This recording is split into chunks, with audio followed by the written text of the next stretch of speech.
Money is amazing.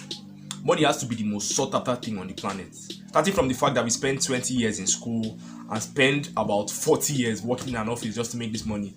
I feel like that's just enough proof of how important it is to have money. That piece of paper is so important that people are ready to do even illegal stuff to make that money. They are ready to risk their life, risk the fact that they can spend their entire lives in jail just to have the money. People do disgusting things, in fact, to make that money. And given the fact that we are in a backwards, poor country like Nigeria, the need for money is times 10 here. So everybody's chasing, everybody just wants to secure the bag. Now, does the Nigerian government make making money a little bit more difficult?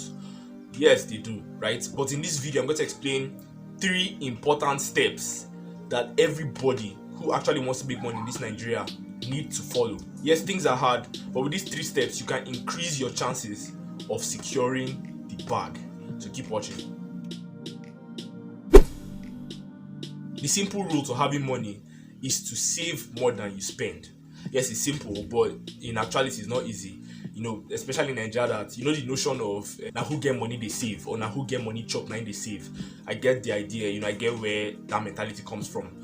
But the truth is, there are genuine people that actually cannot save, either because of the fact that they have children to feed, they have a lot of bills to pay, just a lot of things that are holding them down and holding them from saving money. People who actually have legitimate reasons why, no matter how hard they try, they just can't find any money to save. Things are so tight. There are people like that in Nigeria, right? There are people in the bottom who are really poor that they can't necessarily bring out any money to save. It is that difficult. But the truth is, there's also a large number of people who can save, but they just hide under the canopy of now who get money they save. You understand? Especially young people who still have guidance, people who are still getting support from maybe their parents or their uncles.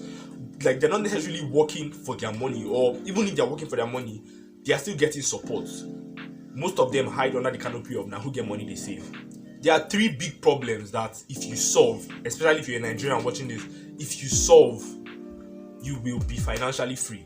You will be able to have money. Number 1 is blaming the government. Now, when it comes to blaming the government, like I said in the beginning, we did Niger, so it's our normal thing. The government is so bad that you just have to blame them. It is so bad. The basic things that people enjoy in other countries, not riches, just basic amenities, you have to beg.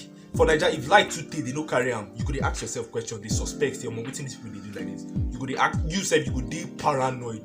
Like, maybe they will not give us like for another 1 week. Which kind of fear be that? That's the kind of problems that we have in Nigeria. So that's one big reason why we mostly blame the government, right?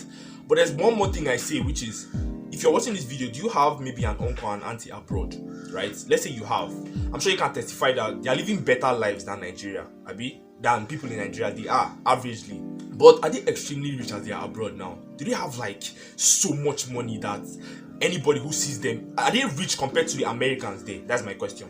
Obviously, they'll be more comfortable compared to Nigerians. They can buy more stuff. They look more comfortable. They look better. But compared to the people abroad, let's say they're in America, are they rich compared to Americans? Like, if Americans see them, would they say, oh my God, those blacks, those Nigerians are so rich? Would they say it?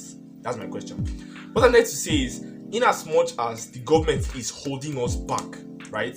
Getting money is straightforward. Getting money is when you give value, you get paid for it.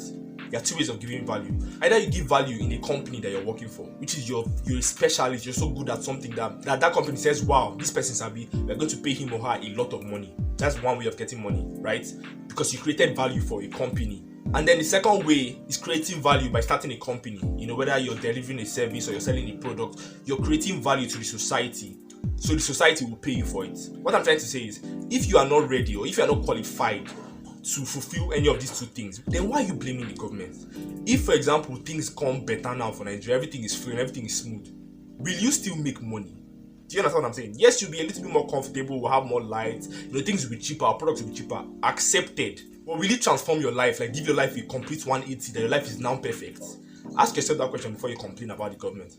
When somebody who is a specialist at something, they have worked their entire life to work on a skill, but then work no day. You understand? There's no job that they have tried and they don't see job. Then that person can complain. But you, if you know they qualified, you don't have, like, there's nothing tangible about it. You don't have anything that if government just give you opportunity now, or more, you could just scatter everywhere. Please stop complaining about the government. Number 2, letting peer pressure control your spending.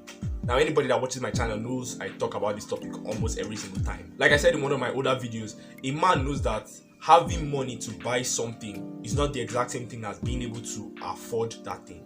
I said I can have 200,000 naira in my account, right? I can buy something worth 150k. I can buy it, but I can't necessarily afford it. That's what people don't understand in our generation, right? Everybody's under pressure. Even myself, every single person is under pressure. I feel like we just control it differently. We tackle it differently, but everybody's under some type of pressure to look some type of way, to live up to some type of lifestyle, right? What we have in Nigeria right now is broke, rich looking people. And I understand, when everybody is feeding you with the idea that you need to look some type of way to belong, you need to wear some type of clothes or some caliber of clothes or use some type of phones or devices, then I get where the pressure is coming from. But this pressure, in 10 years, everybody will regret. Everybody who is under pressure, living above their means, will regret it when they are older. I just feel like the earlier we figure it out, the better for us. It is an absolute waste of money. It's an absolute waste of time, energy. It's pointless, right? Most people are not looking at the big picture, which is why they live like this. But for people like me and you, I bet, if you're watching this, you probably have a different mindset from most other people. You understand that it's really a waste of time to spend above your means. It's stupid. It's really stupid, right? And it's also a big issue why so many people don't have money in Nigeria.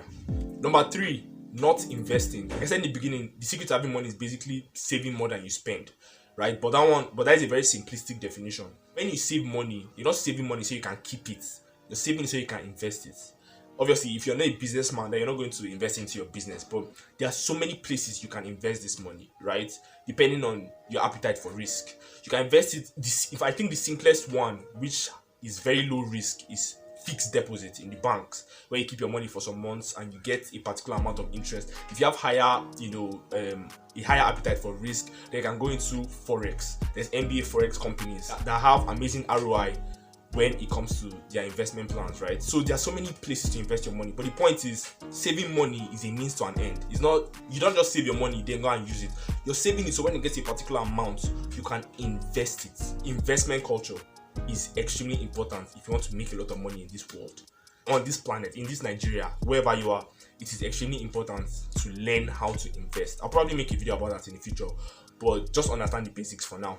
There are so many people who genuinely cannot invest, especially older people, parents, people who have a lot of responsibility in a country as hard as Nigeria, right? There's so many people who will not be able to invest. There are also people who are really, really poor, things are extremely hard and all the money they get is to make ends meet. But what this video is for most of us who actually can save some money. You don't have to be rich. I said, as long as you have somebody supporting you, an uncle, an auntie, a mother, a father, whatever. And also, if you are a young person who has a business or a job, but you don't necessarily have people you're taking care of, you're only taking care of yourself, you're also in a very opportune situation to save money, to invest money, to follow these steps I just listed out, and secure financial freedom.